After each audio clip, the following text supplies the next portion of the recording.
Bienvenue dans la vidéo de formation sur l'unité filtrante Jupiter 3M.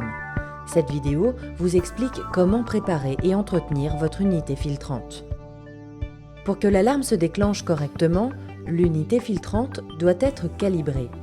Votre unité filtrante est fournie avec un tube de calibrage et un tube indicateur de débit. Pour le calibrage, utilisez celui qui contient la bille noire et est fermé par un réducteur. Insérez une batterie complètement chargée et allumez l'unité filtrante sans installer les filtres. Laissez l'unité filtrante tourner pendant environ 10 minutes afin que le moteur atteigne sa température de fonctionnement.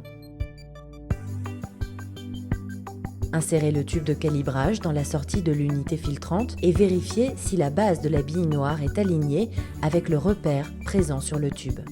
Si c'est le cas, il est inutile de réaliser un nouveau calibrage. Sinon, maintenez le bouton de mise en marche enfoncé, vous entendrez un deuxième bip au bout de 3 secondes, maintenez le bouton enfoncé pendant le calibrage. Le débit d'air diminue, puis augmente. Lorsque la base de la bille est alignée avec le repère, relâchez l'interrupteur, l'alarme est réglée. Vérifiez le débit d'air à l'aide du tube à bille blanche, maintenez l'ensemble unité filtrante tube à la verticale. La base de la bille doit être au-dessus du repère de débit d'air minimum. Vérifiez le fonctionnement des alarmes en obstruant la sortie de l'unité filtrante avec votre main. Normalement, l'alarme retentit et le voyant du ventilateur clignote. Pendant l'utilisation, la cause d'une alarme est facile à déterminer. Si l'unité filtrante fonctionne correctement, le voyant vert clignote. Si la batterie est faible, le voyant de la batterie clignote, accompagné d'un long bip intermittent. Si le débit d'air est inférieur au débit minimum défini par le fabricant en raison du colmatage des filtres ou de l'obstruction du tuyau, le voyant du ventilateur clignote accompagné d'un long bip intermittent. Pour fixer la ceinture, insérez l'attache dans les fentes situées à l'arrière de l'unité filtrante. Assurez-vous que la ceinture est dans le bon sens, puis insérez l'attache dans les fentes de la ceinture et clipsez-la. Utilisez des filtres identiques et veillez à ce qu'ils ne soient pas périmés. Vissez les filtres à l'unité filtrante jusqu'à ce que vous entendiez un clic. Vous pouvez ajouter des pré-filtres. Pour cela, retirez le couvre-filtre, placez le pré-filtre sur le filtre principal et remettez le couvre-filtre en place.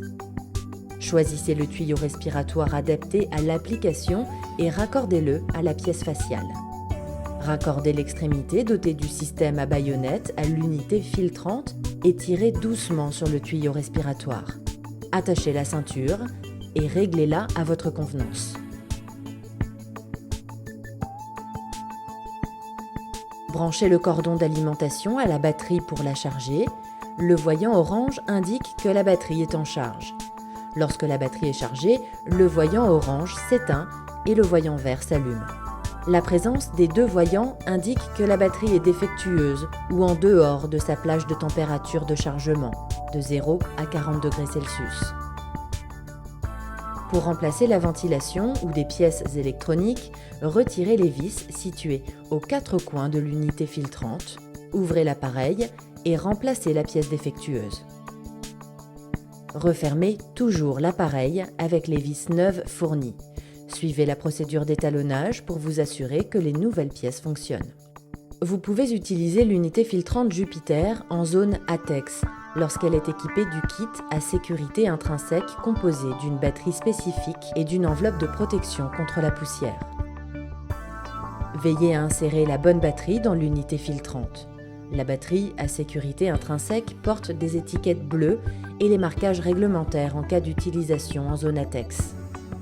Placez l'unité filtrante dans l'enveloppe, insérez la sortie dans l'orifice prévu à cet effet et alignez les emplacements des filtres. Insérez l'attache de la ceinture en passant par les fentes de la pochette. Assurez-vous que la ceinture est dans le bon sens, puis insérez l'attache dans les fentes de la ceinture et clipsez-la.